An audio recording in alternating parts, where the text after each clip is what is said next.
The election has ended. Now it is time to run the rumor mill. Some will declare that the BJP government will fall in 6 months. Others will claim that India coalition is about to take over. There are lively discussions and rumors being spread on which leader of which party are putting up tough bargain to grab key positions in the government. What was the real purpose of this expensive election festival? In reality, the main purpose of such grand festivities is to elect 543 members at the Lok Sabha, the lower house of the Indian Parliament. The most important question is why the members are elected. Theoretically, elected members are expected to ensure all facilities required for a decent and dignified living of the citizens they represent. Their work should be translated into a social environment where all families of the entire nation will be guaranteed world-class education, health care, old age savings, mental and physical security, leading to a dignified profession and peaceful, secure life. Human beings cannot survive with bread alone. There are other elements that are equally important for human life, like equal participation to ensure enrichment of their language, literature, history, culture, and heritage. Elected representatives are expected to form an enlightened leadership that will inspire people to create a society that motivates them to contribute something tangible to the whole world.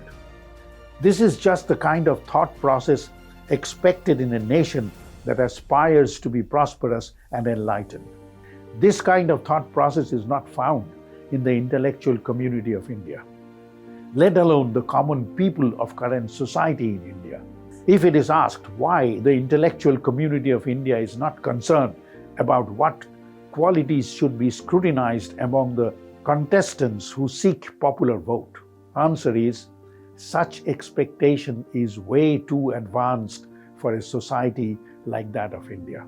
The reality is the current social environment is not fit enough to even raise the question of building awareness among the masses about the importance of scrutinizing qualities of election contestants.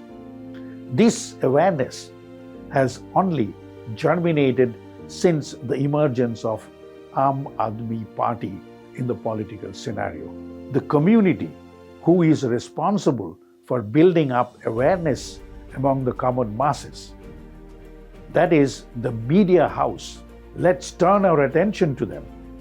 None of them are questioning why the condition of education system in India is so pathetic.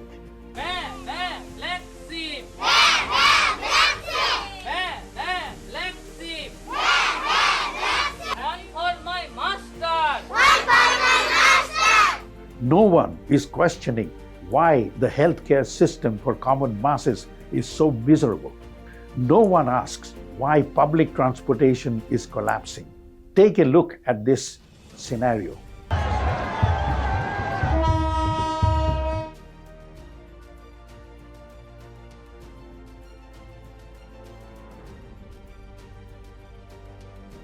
Even after 75 years of independence, why common households of the village do not have electricity or drinking water? The most important issue is corruption that is penetrated deep into the society and has become a part of the culture, is taking heavy toll on all aspects of human life, is never discussed at any level as if it is not a problem and never has been.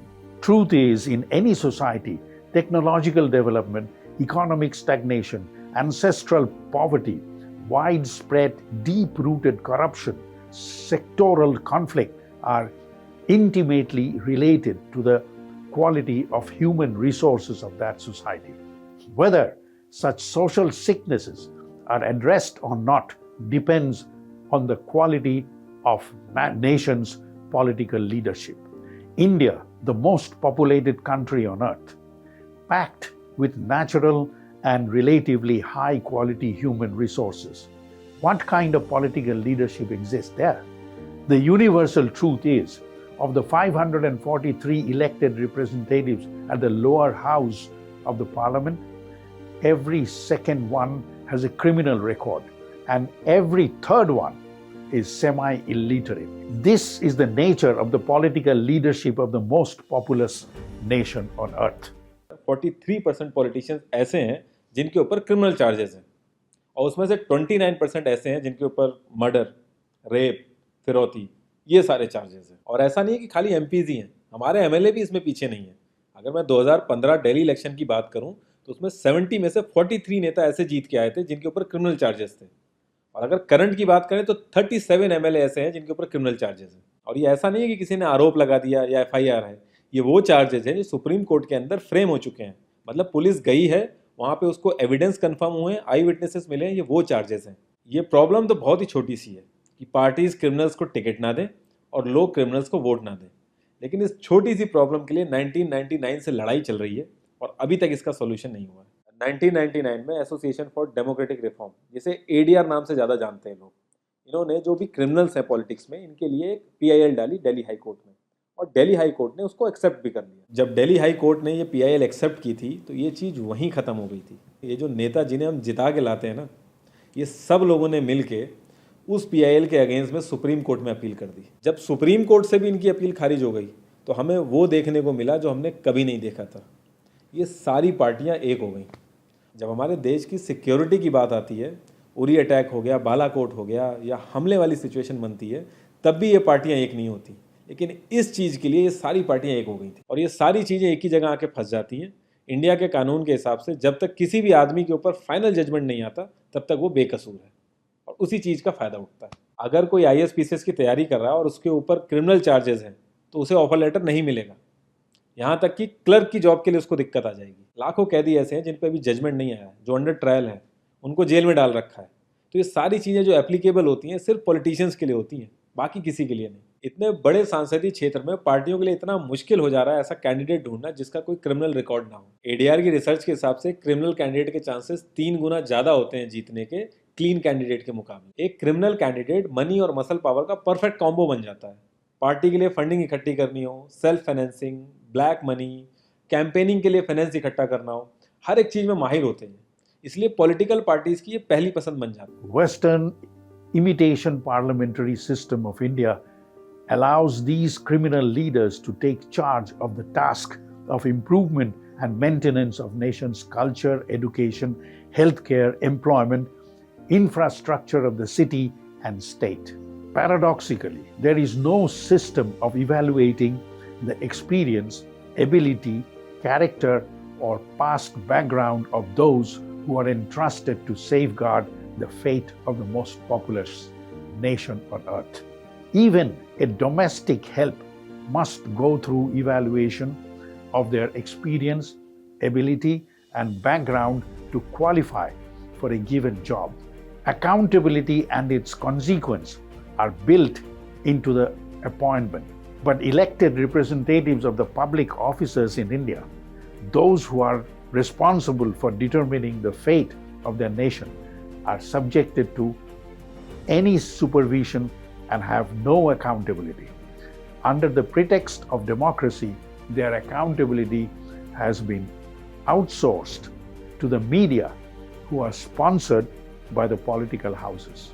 The consequences of such nexus have clearly been observed during the last 10 years. No further comment is needed.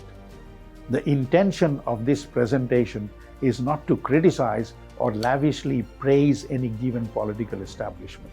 Our question is, in case there are political forces committed to rescue the motherland from the grips of corrupt politicians and vicious crony capitalism, do we have the mindset to identify and recognize them?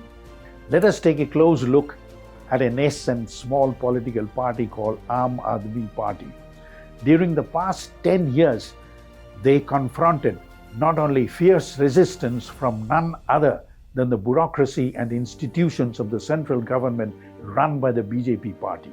The central government did everything in their power to dissolve the party, opposed every single project they ever initiated. Above all, their main political leadership are imprisoned without any proven charge.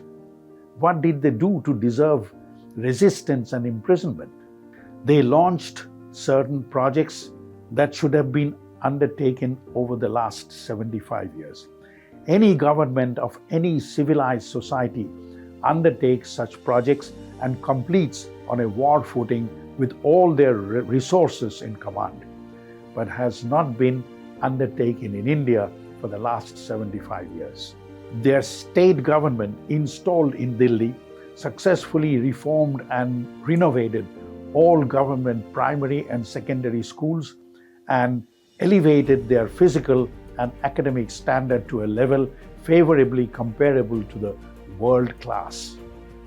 They successfully introduced a world-class healthcare system for the underclass. They introduced the system of delivering government services like ration distribution or issuing government identification cards directly to the home of all people, including the slum dwellers. This eliminated to some extent the culture of bribery, effectively organized physical security and high-quality free transport for women. Above all, this government took measures to control rampant corruption among the government employees.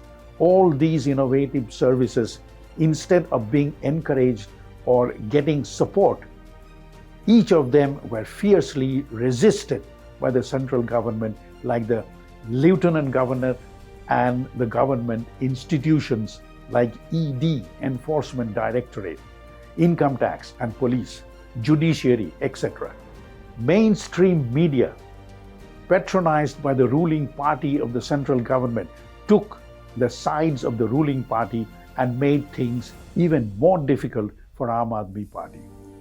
Yet, despite all the resistance, honest effort and stamina of the Aam Aadmi Party leadership accomplished a great deal of innovation and superior services that were never achieved or even thought of over the last 75 years. Their achievements clearly proved that superior quality, thoughtful, enlightened political leadership can indeed achieve benefits and superior services for the nation if there is political will.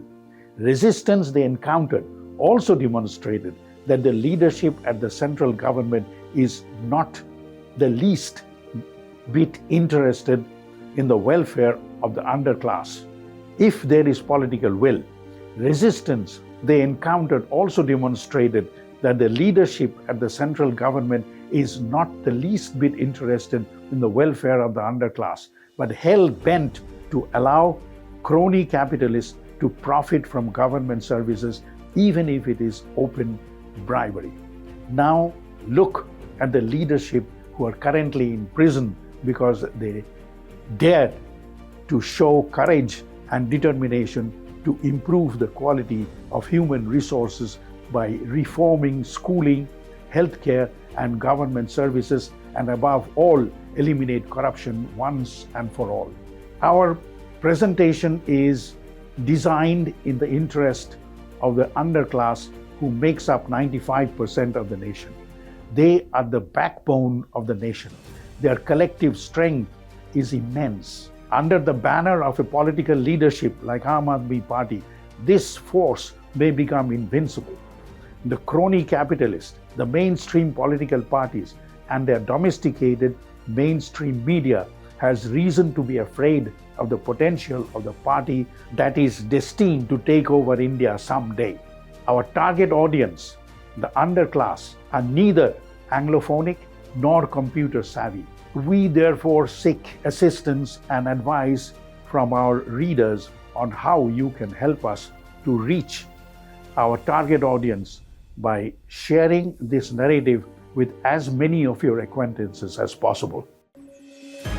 If you like what you see and hear, Please subscribe and ring the bell.